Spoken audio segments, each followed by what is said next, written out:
Então, continuando, o que a gente quer dizer é que esse método, controle de cascata, me permite desacoplar partes da planta, né, uma parte que é mais rápida, que seria a malha interna, de outra mais lenta, que estaria agora associada a uma que a gente denomina de malha externa ou malha mestre. E o projeto dos compensadores do PI, você só tem que se preocupar com a planta interna, no caso a G1 que a gente chamou, e o projeto do compensador da malha mestre ou externa, a gente só se preocupa com a outra planta, que é a planta mais lenta. Lembrando que só tem que, obviamente, saber que essa malha tem que ser pelo menos 5 vezes mais rápida do que a malha externa, para eu poder desprezar os polos, a dinâmica dela, né? E eu vou considerar só o ganho estático dela. Tá? Então não esqueça do ganho estático. Esse exemplo aqui vai ser 1, porque não tem nada aqui, o ganho aqui é 1. Mas se tivesse um ganho aqui, uma função de transferência, eu teria que pegar o ganho estático dessa função. E o ganho estático da função de transferência de malha fechada é o inverso desse ganho estático que estaria aqui. Ó. Só para deixar isso mais claro, imagine que aqui na realimentação tivesse um H de S, né, que fosse igual a 1 sobre S mais 5. Então a função de transferência aqui na realimentação. Isso pode acontecer. A função de transferência do sensor, por exemplo. Aí o que seria o ganho estático disso aqui? O ganho estático é igual a limite para S tendendo a 0. Ou seja, é 0 aqui, 1 sobre 5. Então, o ganho estático desse cara aí é 1/5. O que seria o ganho estático disso aqui tudo? Em malha fechada? O inverso desse cara aqui. Então, o ganho estático da minha planta, da malha interna, né? Vou chamar aqui de T. Sei lá, vou chamar de K de TI, de T que é a função de transferência de malha fechada, I de interno, isso é o ganho estático, que é o inverso disso, que seria 5, só para vocês entenderem. Tá? Aqui a gente tem, na comparação foi aplicado um degrau nesse instante, nessa planta aqui. O tempo morto atuando aqui. Esse tempo morto, aqui eu não falei quanto é, né? Mas é o que parece, o degrau foi aplicado em 2 segundos. Em 3 segundos a planta respondeu. Então de 2 para 3 em 1 segundo. Então esse tempo morto deve ser de 1 segundo. É o θ aqui. Ela teve uma resposta.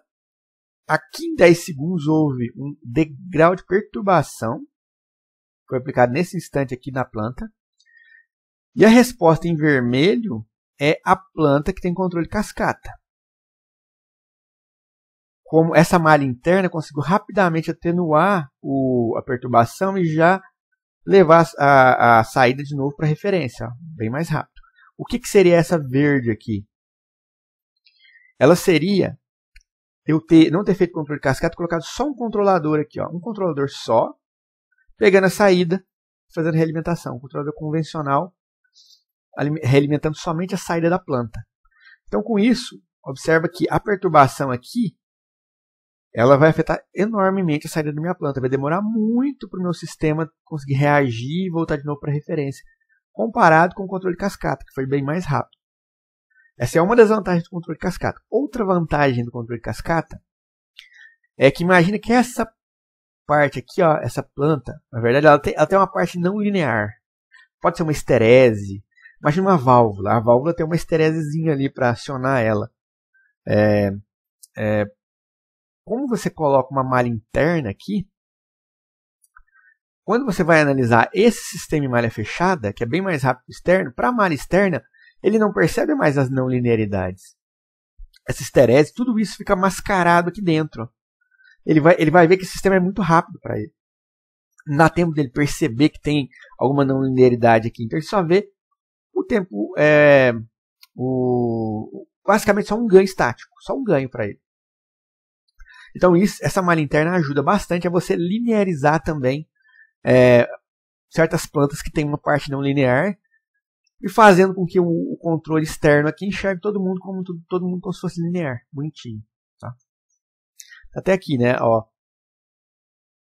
As vantagens desse controle de cascata. Né? Qualquer perturbação que afete a variável do processo da malha escrava interna é rapidamente detectada e corrigida antes de alterar e perturbar a malha externa, como a gente viu aqui agora. A malha de controle escrava, ou seja, interna, acelera a resposta do processo vista pela malha mestre. E as não linearidades do processo vistas pela malha mestra podem ser compensadas pelo controlador, que é o que eu falei aqui agora. Então, beleza, expliquei para vocês pelo menos o que é a ideia do controle multimalhas, né? Ou controle cascata, nesse caso aqui. Tem vantagens de fazer isso. A gente desacopla o sistema, né? Uma malha de outra. Elimina problemas. E agora, como que eu projeto isso? Então, como a gente já viu aqui, você vai projetar esse compensador para essa planta e esse compensador para essa planta. Lembrando só de acrescentar o ganho estático desse cara aqui em cascata com essa daqui para fazer o projeto do PID aqui. No caso é um PID, né? Poderia ser outro controlador. Então, vamos lá. Regras para a sintonia dos controladores em cascata são os seguintes. Sintonizar a malha escrava primeiro, ou seja, interna primeiro. E só depois, com ela em automático, sintonizar a malha mestra. O que é automático? Isso aqui é uma terminologia que se usa na indústria, tá? Lá no chão de fábrica da automação. Porque lá, quando você tem os controladores industriais, você tem em cada controlador industrial a função automática ou manual. Manual é quando o operador mesmo, ele que seta. Está em malha aberta, ele que seta a saída aqui do compensador. Tem plantas que são muito lentas. Então, o constante de tempo dela pode ser de minutos ou horas. Então, dá para você deixar em malha aberta por um período, observar como é que está comportando. Coloca na opção manual, deixa o sistema em malha aberta. Você seta a saída do compensador. Automático é literalmente fechar a malha. Então, aqui fechou a malha. Então, você deixa o cara em malha fechada. Por quê? Porque eu quero justamente que essa dinâmica seja muito mais rápida do que a externa. Vou considerar esse cara só como um ganho estático para poder projetar esse compensador aqui agora. E depois eu sintonizo a malha escrava com parâmetros que as tornem rápidas, mas sempre procurando o menor sobressinal overshoot possível. O ideal é não ter overshoot, mas se não for possível, o menor possível. Tá? Para permitir o desacoplamento das malhas, a malha mestre externa deve ser pelo menos 5 vezes mais lenta do que a malha escrava.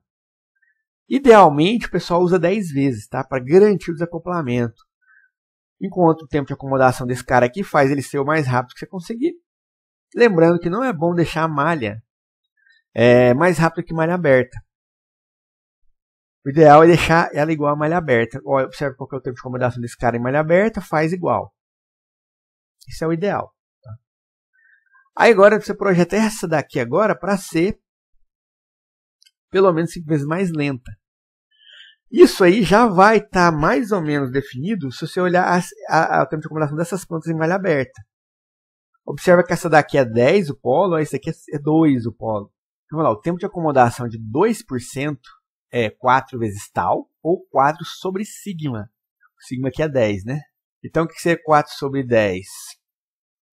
0,4 segundos, tá? Esse cara aqui. Esse é o tempo de acomodação dele e 2%. Para esse daqui seria 4 sobre 2, que dá 2 segundos. Então, ó, de 0,4 segundos para 2 segundos são 5 vezes. E dá para ver que é 10 aqui e 2, a diferença é 5 vezes. Foi feito de propósito só para ficar bem evidente. E aí, o que vai acontecer? Quando eu for projetar esse compensador, a minha malha aqui, eu vou estar usando esse tempo de acumulação em malha aberta como uma referência para projetar esse cara. E essa daqui também vai acabar estando mais ou menos ali em torno do tempo de acomodação de malha aberta, ou um pouco mais lento, tá? Porque a gente vai ver para baixo que a gente vai usar métodos diferentes para projetar esse cara desse cara aqui. Então tá aí, ó, 5 vezes pelo menos, né? Como que a gente vai fazer agora? Aí eu vou mostrar para vocês agora um método heurístico. O que é um método heurístico? É um método empírico. Então é um método prático que o pessoal utiliza na indústria, utilizou bastante na indústria. Ainda utiliza hoje, tá?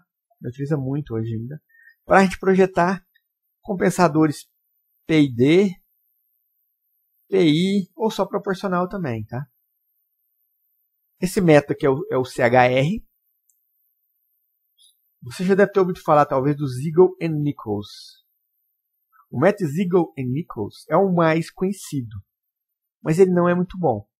A gente está apresentando o CHR aqui porque eu considero ele melhor que o Siegel and Nichols. Tá? E aqui está uma tabela para esse método. Essa tabela, a gente tem aqui como você projetar o compensador proporcional, um PI ou um PID.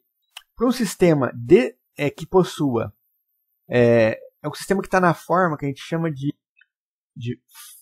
first order plus dead time.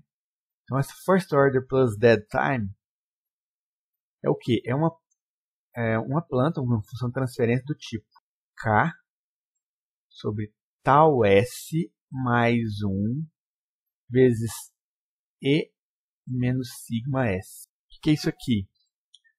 É uma função de primeira ordem, função transferência de primeira ordem, que está na forma de constante de tempo, ó, tau S mais 1.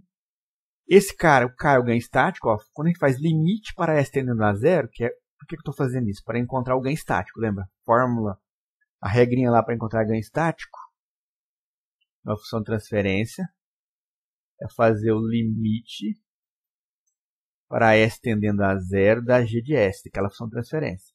Você transforma todos os S em zero, aí fica o quê? K. Aí o exponencial é de menos θs, isso aqui vai dar 1, tá? Quando ele vai dar 0, então E elevado a 0 é 1. Então o ganho estático é K. K é o ganho estático já do sistema. Tá aqui o K. O tau é a constante de tempo do sistema. Tau S mais 1. E o θ é o tempo morto. Isso aqui é a parte não linear do sistema que representa o tempo morto, que é o atraso no momento que você aplica o degrau até o sistema responder. Então o tempo morto θ.